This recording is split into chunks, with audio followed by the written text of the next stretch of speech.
Hi, this is Carol Baskin, and you are watching the Cat Chat Show. Today, our guest is Patricia Tricorache, and she said I would get this wrong. Everybody does.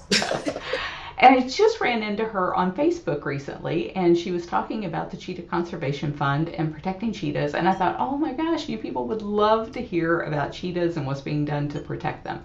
So tell us what you do, Patricia, and all about your passion for cheetahs. Well, Carol, I've been working with cheetahs for 15 years. I joined the CCF in the year 2000.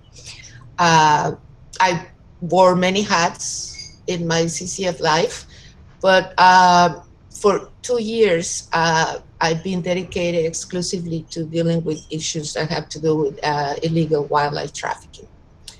So that's right now my main thing.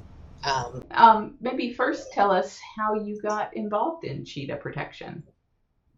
well, I had always dreamed of going to Africa, and finally I got my dream realized in 1999. I went to Botswana, country, and I saw lots of animals, but I didn't see a cheetah.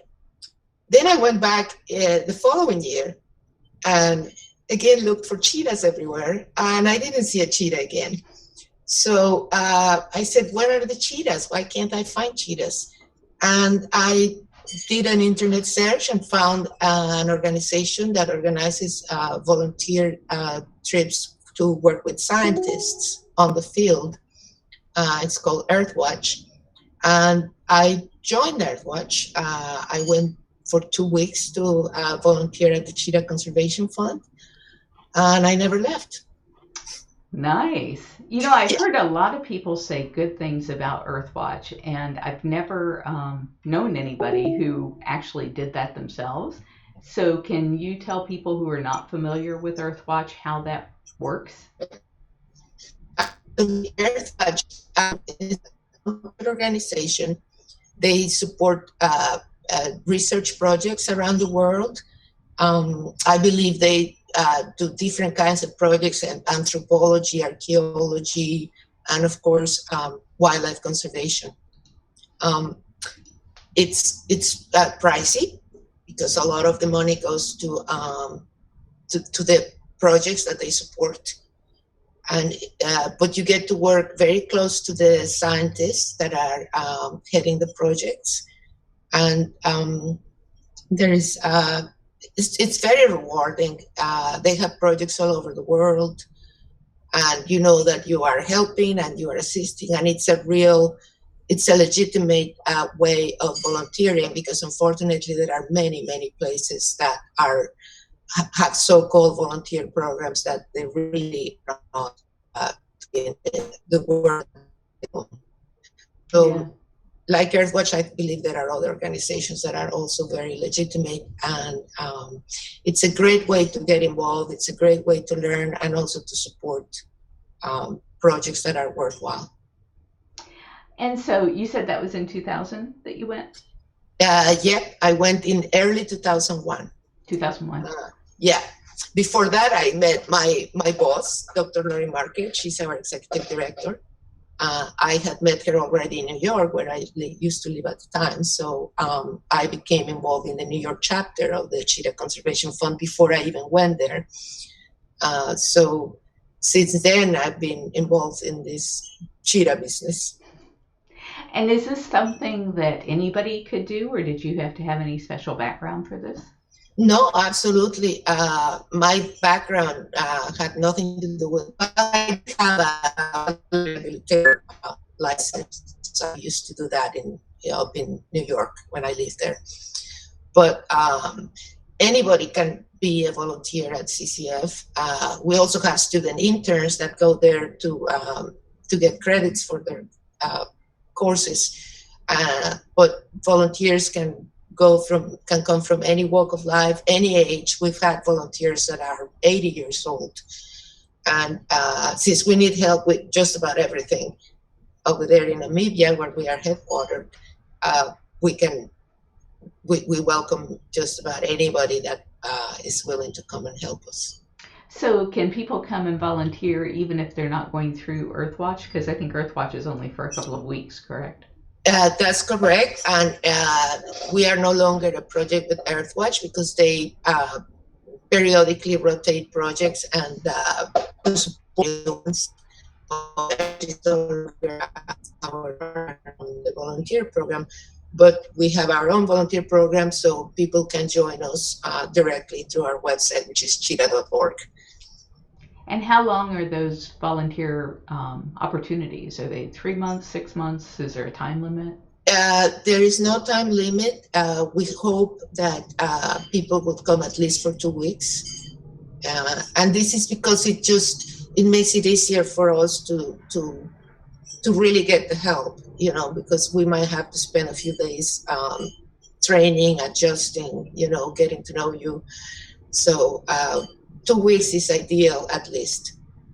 Do you still go down and volunteer, or do you do most of your cheetah work from, I'm assuming you're in the US, correct? Yeah, well, now I'm employed. Oh, okay. I was a volunteer for 5 years, full-time volunteer. Thank God my former job afforded me that opportunity. And after that, I couldn't do it anymore, so they hired me. And nice. I've been employed by the Cheetah Conservation Fund since then. I do go there whenever I can because it's hard to sit here in front of my computer, especially with the kinds of things that I see when my type of work. So it's always nice to go there and see cheetahs that are healthy and happy and free. So 2 years ago, I was there for 7 months. I lived there for a year back in 2003, and I try to visit whenever I can. It's a long trip, but I try to make it if it's possible. That is a long trip. It's very long, about 30 hours or so. Oh, man. Yeah. So obviously you fell in love with the cheetahs and you wanted to do something to save them. Can you kind of take us through what that process was like for you? Well, I've always loved animals. I mean, I even love spiders. So cheetahs were just, I should say, one more of the animals that I loved.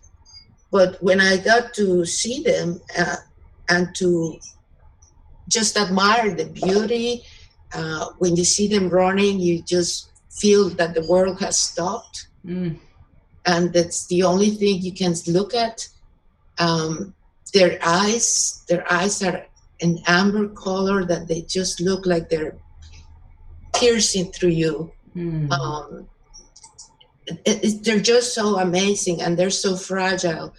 And as I got more and more involved with the Cheetah Conservation Fund, I learned of how threatened this cat is. The cheetah is Africa's most endangered big cat right now.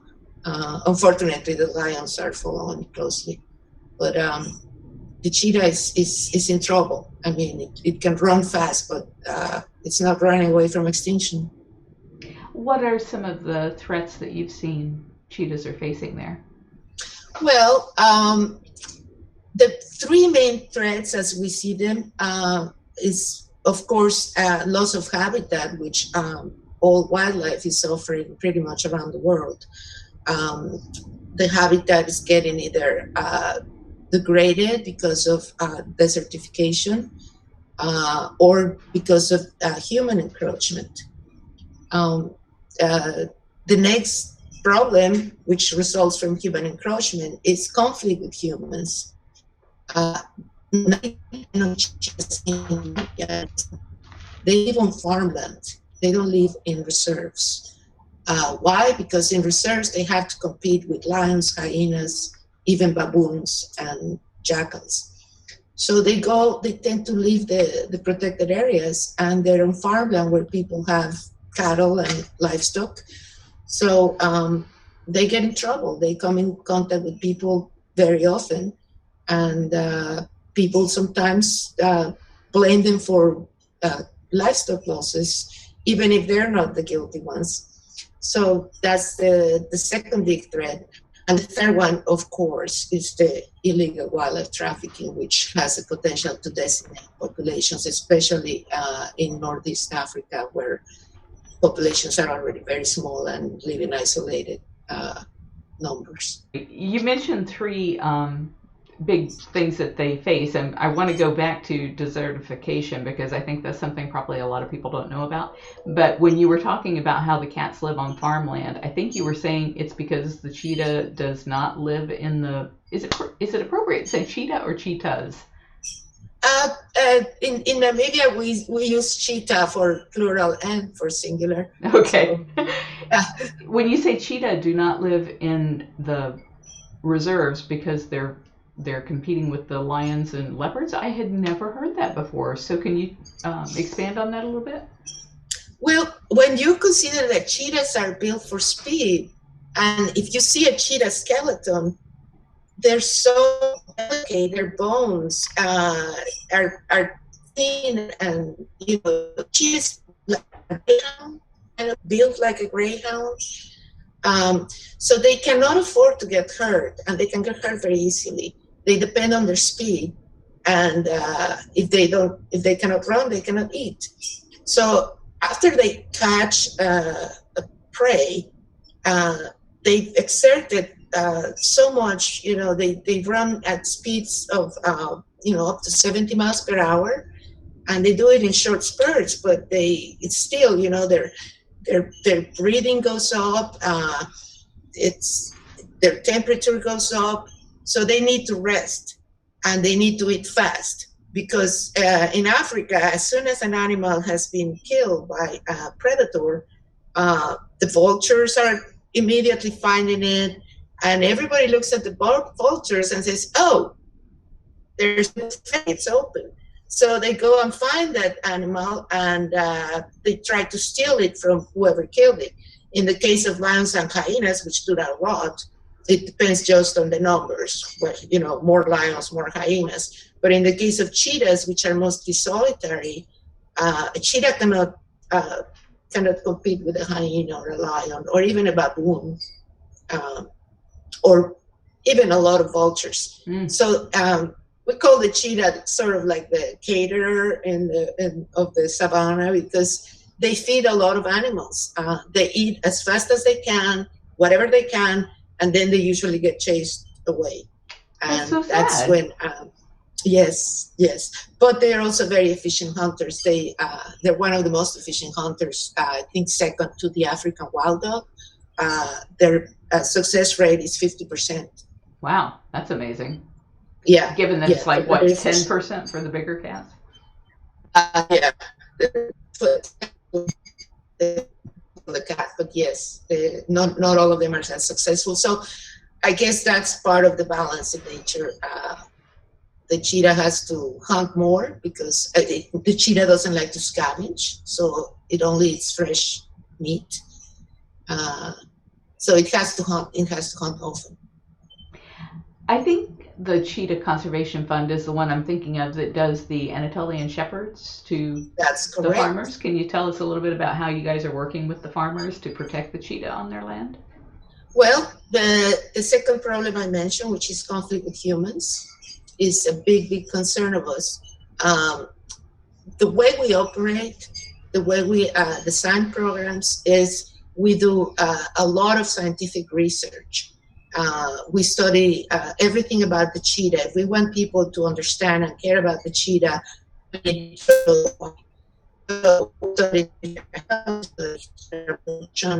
we study genetics, and we study ecology. We learn things like what I just told you, how the cheetah feeds other animals, keeps the balance with grazers, which if there are too many grazes, then you have the certification. But going back to human and wildlife conflict, we design, based on all this knowledge that we acquire constantly, we design education programs, both for children and the community, and also for farmers. And we call them farmers. We call them here ranchers, but in Namibia we call them farmers. They're livestock farmers. We try to teach them methods that will allow them to farm in a predator-friendly way. That show them how to keep their animals healthier, how to protect them better, have calving seasons, don't have one calf here and then one calf there because it makes them more vulnerable. And we also teach them about the livestock guarding dogs. The livestock guarding dogs that we use, and we've been using since 1994, are two breeds of Turkish dogs. One is an Anatolian Shepherd and the other one is a Kangal. And these dogs are very powerful. They're used in Turkey. They've been used for thousands of years to protect livestock from bears, from wolves. So we found that they adapt very well to the Namibian weather, which is very semi-arid. And we've been using them since 1994 with the breeds. We train them, which is, it's really not training. We just make sure that since from the moment they're born, they stay with livestock. So they grow up thinking that livestock is their family. And that's why they protect them. We don't take them home. We don't cuddle. We make them get attached to their livestock. So they're very protective. They're very loud barkers. They, if they perceive a predator in the neighborhood, they immediately adopt a stance, you know, threatening, and they bark as loud as you can imagine. So a cheetah that has to run away from any kind of danger runs away from these dogs. And this solution that that we implemented, you know, already for 11 years, has reduced the killings almost 100% on the farmers that have these dogs. It's pretty amazing. It just broke up on you. So you're saying for the last 11 years when you've used these Anatolian Shepherds and the other... yeah, farmers who own these dogs have reported up to 100%. Wow. Exactly. They're not losing livestock, and therefore they're more amenable to not shooting cheetahs, which they were being killed at the rate of oh my God, I have the number, like 10,000 during the decade of the 80s. 10,000 a year? No,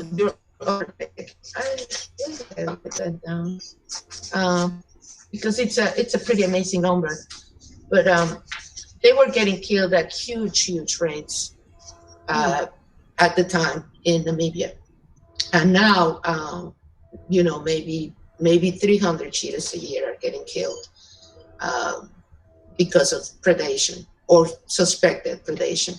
So part of the training that we do is also to teach farmers how to identify predators. So we have little props, like little goats with different bites, and we show farmers, you know, this bite is not from a cheetah, this is from a leopard, or this is from a domestic dog, or maybe a person stole your goat. We also teach them the value of keeping the so it's a whole integrated approach. We need to talk to farmers and show them the value of a healthy ecosystem. We need to show them the value of efficient farming, and we need to show them ways in which they can protect their animals. These animals are their livelihoods. We cannot say, "Oh, bad farmer, you shot a goat," because, you know, in many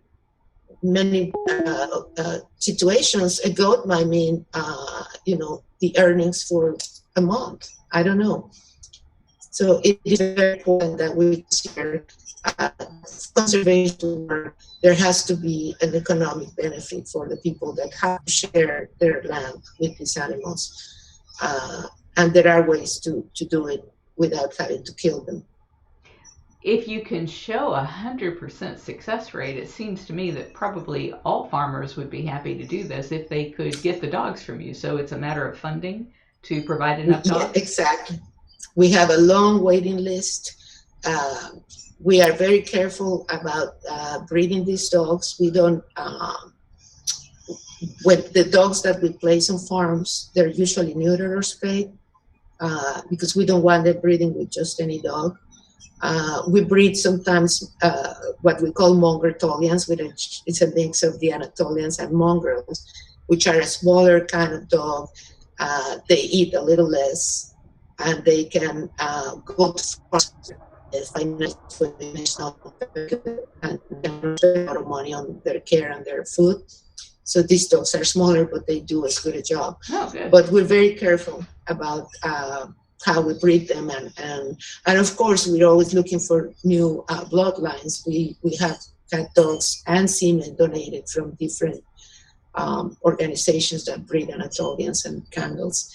So yeah, it's a matter of funding and having more access to more bloodlines to breed more. Do you actually breed them at the Cheetah Conservation Center, or do you have breeders that do that for you?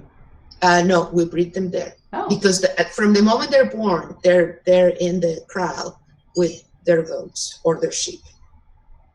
This is very important. Otherwise, they will grow. They won't be attached to those animals. Isn't that interesting? Yeah, and we place them with farmers of all kinds. We have kinds of farming in Colombia. We have the communal farmers, which are several farms, usually of not as wealthy as the commercial farmers, and then we have the combination of farmers.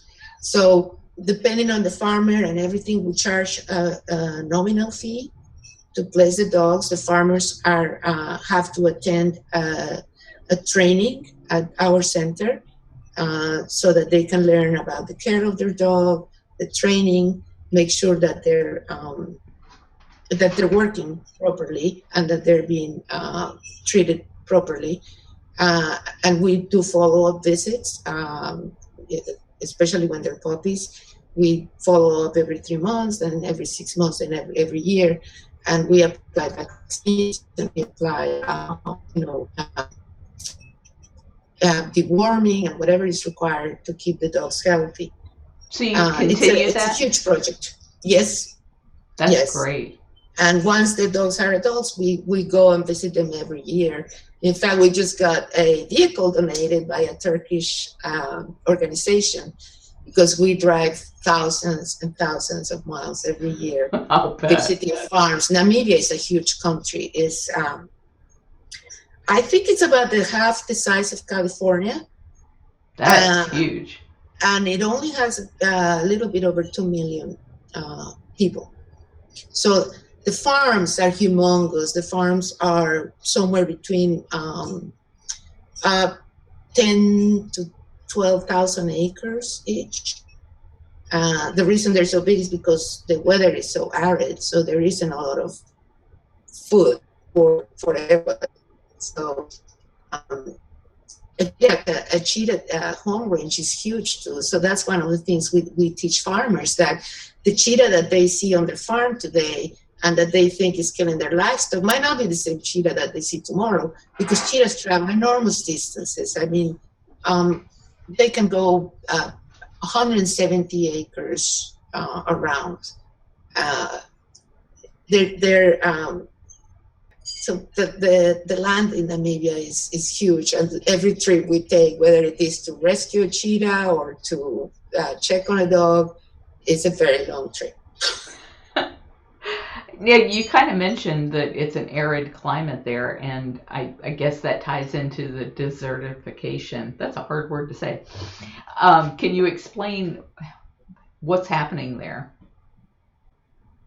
Your microphone against went. Can you explain desertification and what's happening there? Absolutely. This is a big part of what we do. Desertification is not only weather related. it can also be because the land has been overgrazed. And that is the case in Namibia.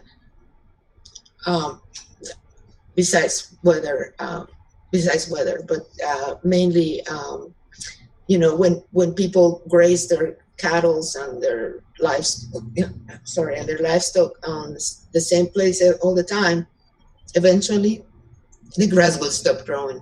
So what has happened in Namibia is that we have what we call bush encroachment. This is acacia bush, but it's little rocks. They're huge. So we started finding cheetahs that had really bad eye injuries, and we figured out that it was because a lot of the cheetahs, when they were hunting, they ran into this thorn bush and scratched their eyes. And a cheetah that cannot see is a dead cheetah. So we started looking into that, and in 2003 or 4, I believe, we started working with a grant from the USAID to see what we could do with this bush. And we began producing fuel logs. We call them bush block, and they are a very clean and very hot burning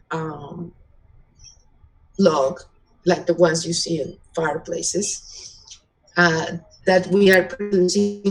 We harvest it, we chip it, we take it to the factory, and we make the bush blocks. And what's happening is that the grass starts growing again where the thorn bush is gone. So now we're looking into even bigger and better plans. We're hoping to find partners because we know there is a huge potential there for biomass production. Namibia is covered with thorn bush, so we really need to look into producing biofuels to create energy out of this invader. It's not an invader; it's a species that belongs there, but it's encroaching everything. So, and that also benefits the farmers, because if you have more grass growing, they have, again, better feeding for better feeding for their animals. There's probably nothing or no one that eats thorns. No, this thorn bush, nobody eats it really. Giraffes are famous for eating from the acacia trees. All the acacia trees have huge thorns. Those beautiful umbrella trees that you see on African TV shows, their thorns are huge, but giraffes can eat from there. I don't know a lot about giraffes, but I know that they have something in their mouth that protects them from those thorns.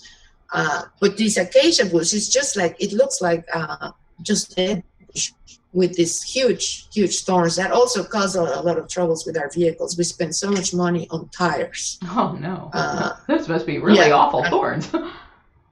They're you would not believe it. I mean, they've gone through my sneakers. They're very, very strong, and they're very, very big. Wow. So we're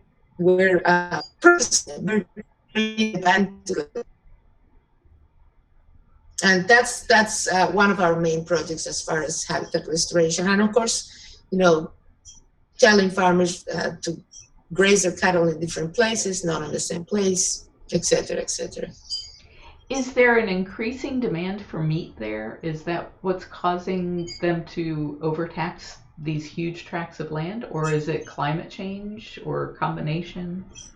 Well, Namibia's weather doesn't allow for just about any other kinds of agriculture. So one of their main sources of income, besides fishing, they have a long coastline on the Atlantic Ocean. They are huge meat producers. So that's their income source. So they do as much as they can. One of the things that we do to assist farmers is we look into programs that we call it alternative livelihoods.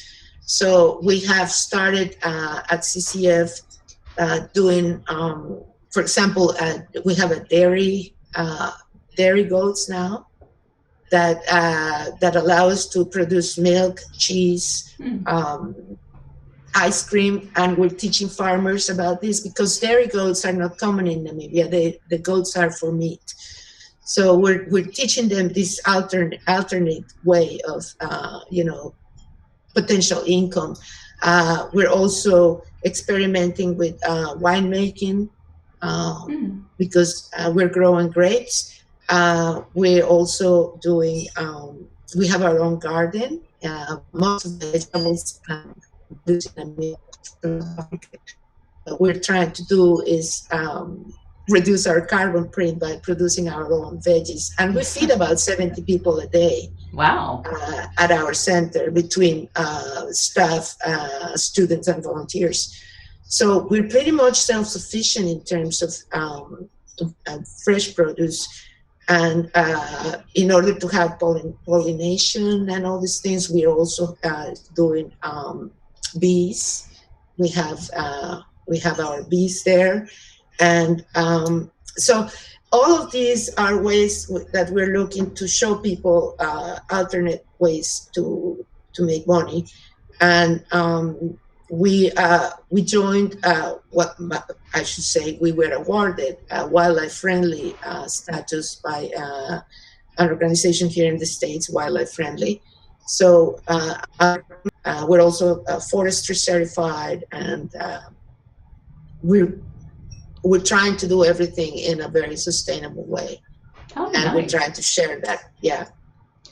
Now, what brought you up on my radar was you were talking about wildlife trafficking and the trafficking of cheetah, and I didn't realize that was that big of a problem because it's always been my understanding that cheetah were so expensive they didn't usually end up in the pet trade. So tell me more about what's happening there. Oh, well, let me tell you the genesis of this. In 2005, just a few days before Thanksgiving, I was here at my house, sitting over there. I got a call on my cell phone, unknown number or something. It was a U.S. Marine calling me from Ethiopia. And he told me, I'm in a undisclosed location. He couldn't tell me where, but in Ethiopia somewhere. And I just found these two cheetahs that are tied to a rope outside a restaurant. They're cheetah cubs. They look very unhealthy, and I want to rescue them. They're asking me for $1,000. I said, stop right there, and please do not buy them. He says, well, they're gonna die. They're really in bad shape. I said, I'm sorry, but if they have to die, they have to die. If you buy those cheetahs, they'll go and get more. So I said, just give me, call me later. Or he gave me a contact number of somebody here in the States, his brother or something. And I immediately contacted my boss. And we went to our database, looked at everybody we knew in Ethiopia, and we contacted everybody there. And after 2 or 3 days, we organized their confiscation. The Ethiopian government confiscated them. Oh, and the U.S. Embassy, who assisted us, God bless the U.S. Embassy, they facilitated the transport of those cheetahs by a military airplane from that place in Ethiopia to the capital, where we took the cubs to the royal palace. The cubs, one of them was missing an eye. He was kicked in the face. And they were both in pretty bad shape. We called them Scout and Patch. And neither one of them made it. Aww. But I think I remember that story, though. Because of that, there was so much media coverage that I began getting flooded with emails and reports.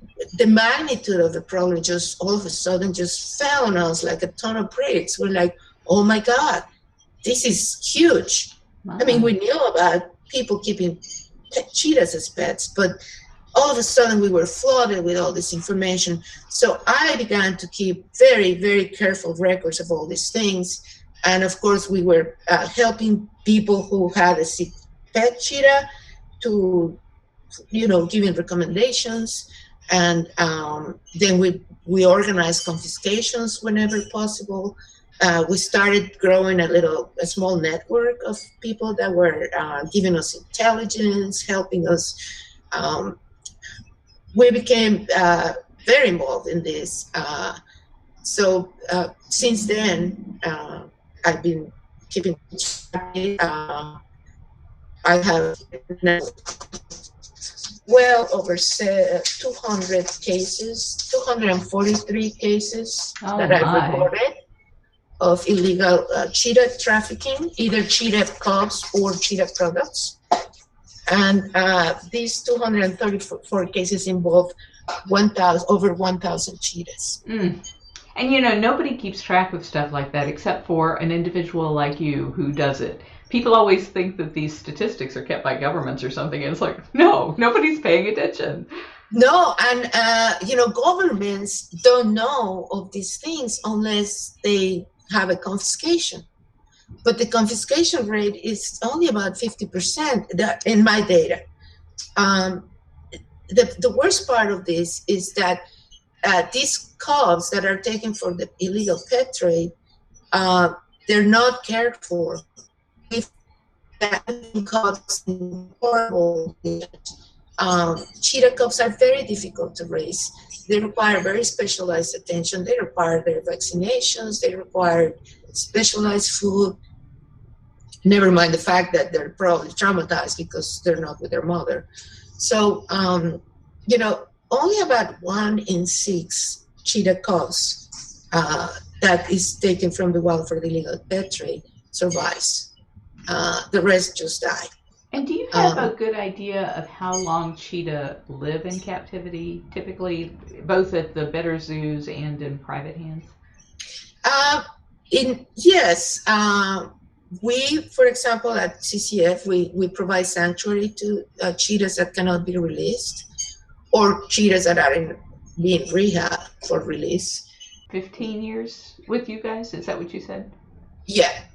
Yeah. And then you said you think it's 12 years where? In the wild, or maybe less. I would think, I know here at Big Cat Rescue, our cats live, we don't have cheetah, but our other cats live usually into their late teens and early 20s when they only live to be like 10 or 12 in the zoos. Do you know, I'm guessing your sanctuary is so natural that they probably live much longer with you than they would in a zoo. Yes, they do. They do. Although I think the oldest living cheetah or the oldest cheetah in captivity was 16 or 17 at a zoo. Oh. There are zoos that provide amazing care to cheetahs, and there are zoos that are breeding cheetahs in captivity successfully, which is difficult because breeding is very difficult. So when we hear people in the Middle East, when we hear about cheetahs in pet cheetahs, that the people say, "Oh, my cheetah is captive bred," we have a really hard time believing that, because not only is it difficult to breed them, my organization is the keeper of the International Cheetah Stud Book, so we know the numbers of how cheetahs breed in captivity and the high mortality of cheetahs bred in captivity. So we have a serious problem believing that those cheetahs are captive bred. They're most likely smuggled. I've only seen one breeding facility, and that was at White Oak in Yulee, Florida. And I was really stunned by how difficult it was to breed cheetah, because apparently they'd have to have like a female enclosure, a very large enclosure, and then they would have all of these different males who they would kind of like take in a tunnel next to her so that she could pick the one she wanted, because you can't just put 2 cheetah together and create cubs. Exactly. It's I don't know a lot about cheetah breeding, but I know I've seen cheetahs breeding. And it's quite a scary situation. If I was a cheetah, I would be scared. All these males, especially, cheetah males usually form coalitions when they're brothers, or even sometimes they take in strangers, and they live the rest of their lives together. So that's the only social part of cheetahs. The males are sociable, and they all go for it. So it's it's quite a spectacle to watch them doing that. Wow. But besides that, there is a huge high mortality of cheetah cubs. I mean, in Tanzania, it's believed that 90% of the cubs end up dying. But that 10% is enough to survive and reproduce.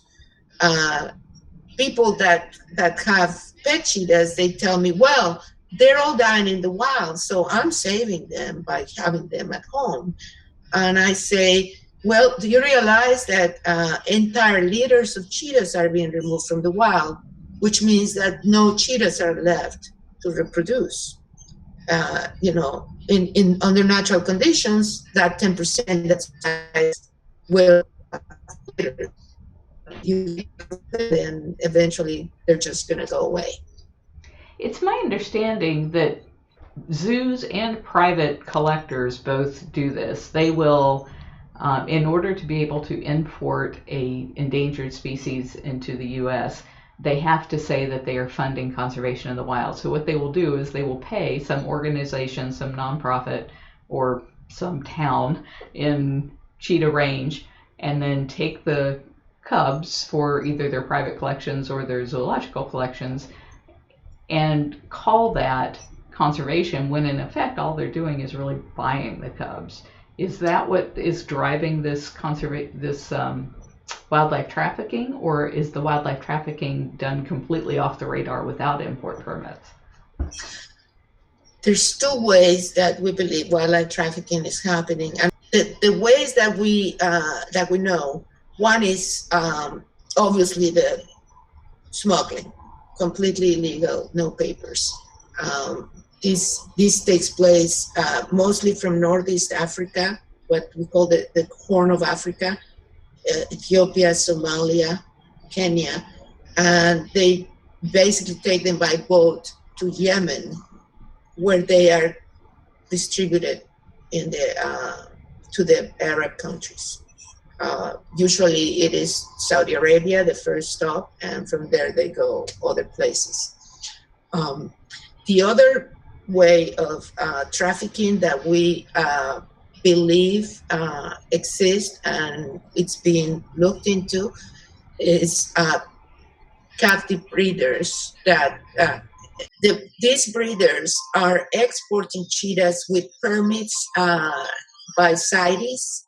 CITES is the Convention on International Trade of Endangered Species, and that convention allows for the export of captive bred cheetahs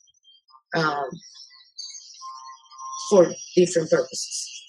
So South Africa, for example, is the largest exporter of captive bred cheetahs, and we want to make sure that those cheetahs are indeed captive bred. Gotcha. So the South African government is trying to find ways that they can determine the truth of this of the origin of these animals. They're looking into genetic testing and just finding ways in which the breeders can prove that these cheetahs are indeed born in captivity and not taken from the wild. Okay, that makes sense to me. When you were talking about you didn't believe that these cats were being bred, you mean that they're not being bred in these captive breeding programs that then export them? Yeah, okay. And of course, there are legitimate breeders that we know about, and they register with the International Cheetah Stud Book. And then there are others that we're not even familiar with.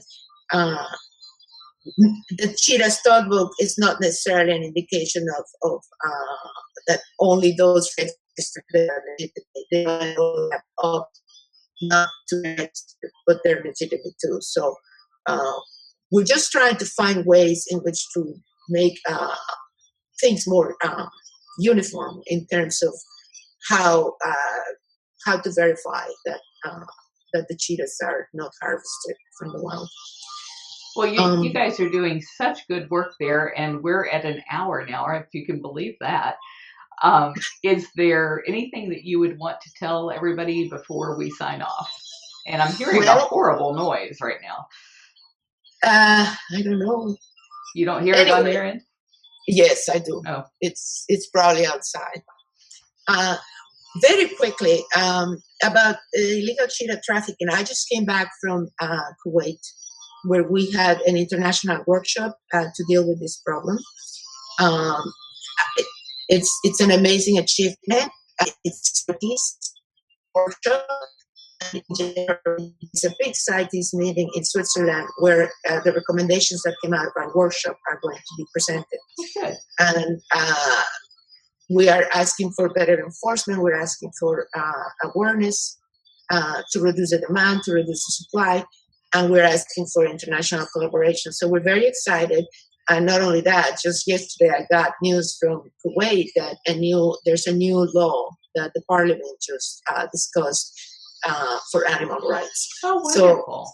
And that includes exotics. So we're very excited. We think that things are happening. We keep track of everything. If anybody ever hears about a pet cheetah or something, or cheetah skins or cheetah products, cheetah.org, please contact us and come volunteer or come visit. We have also a visitor center and day about 5 hours a year. So we welcome everybody in Namibia. It's a beautiful place. Just check out our website. And what is your website URL for people that are only listening and won't see the banner? Cheetah.org. That's an easy one. It's very easy. And if anybody wants to discuss illegal trade with me, my email address is patricia@cheetah.org.